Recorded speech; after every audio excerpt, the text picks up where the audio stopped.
حسبي ربي جل الله ما في قلبي غير الله. نن سبو نوجوان نسل ډیر بل طرف ته روان ده، دا ځای ته روان ده. هغه یهود نصارا، هغه کافر نن د هغې طریقې په ځون شرولی، نن د هغې طریقې اته خواند ورکوي او د پیغمبر خیش سنت پرېږدي، هغې نه پاتې کېږي. نن د موږ نوجوان نسل دې طرف ته روان ده او دریمي او موږ په تبعې باندې روان دي. بیا پیغمبر علیه الصلاة والسلام یو صحابي ده حضرت ابو هریره رضی الله تعالی عنه فرمایي چې پیغمبر علیه الصلاة والسلام فرمایلی دي کل امتی يدخلون الجنة الا من ابا. قیل ومن ابا یا رسول الله؟ قال ومن اطاعنی فقد دخل الجنة ومن عصانی فقد ابا.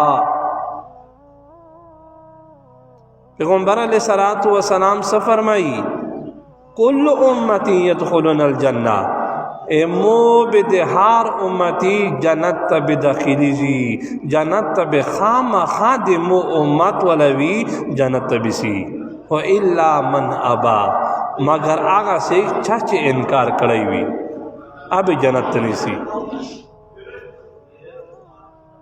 بیان صحابہ کرام نبی علیہ الصلوۃ والسلام نا په داغه مقام باندې پوښتنه کو ومن ابا یا رسول الله، اے پیغمبر علیہ الصلوۃ والسلام دا آبا ولا سیکتی، دا انکار کړل ولا سیکتی.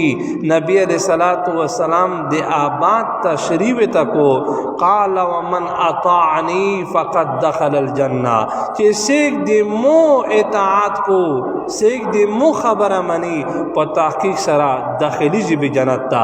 ومن عصانی، سیک چې د مو نفرمانی کو، مو اطاعت نه کو، فقد ابا، په تحقیق سره هغه انکار کړل وردی. هيا میجا مسلمونی اے پیغمبر اطاعت کړی ده کنه ده کړی؟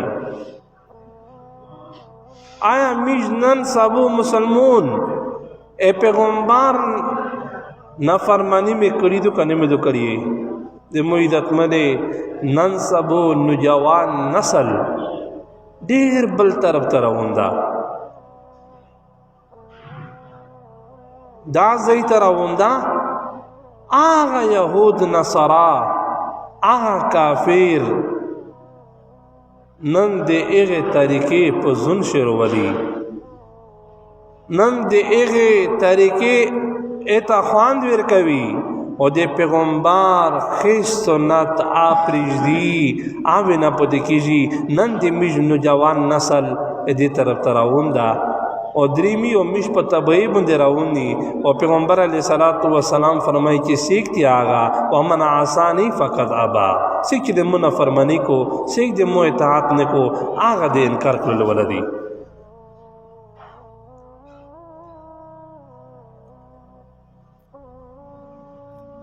او الله مشته په قرآن شي جماعت دا خبره کړی دو، جماعت کی مشته دا ویلی دی وَلَكُمْ فِي رَسُولِ اللَّهِ أُسْوَةٌ حَسَنَةٌ. تو استاد پیغمبر علیہ الصلوۃ والسلام شي یوا خشلی طریقہ دو چې په پیغمبر شي موجوده دو، آ طریقہ په ځون شروع ولای. آیا نن میجا طریقې په ځون شي ندی وستلی؟ نن میجو مات بل طرف ته رواني، نن میج عاد غیر خالق مغربی دنیا آغا میش طریقه خپلوي او د پیغمبر خیش سنت می نه پدې کیږي. او پیغمبر علیه الصلاۃ والسلام دا خبره کړی دو، اول نه فرمایره دو من تشبه بقوم فهو منهما، چې سې د کیم کوم سره مشابهات کو قیامت په ورځ باندې غي کوم سره به الله چګویا.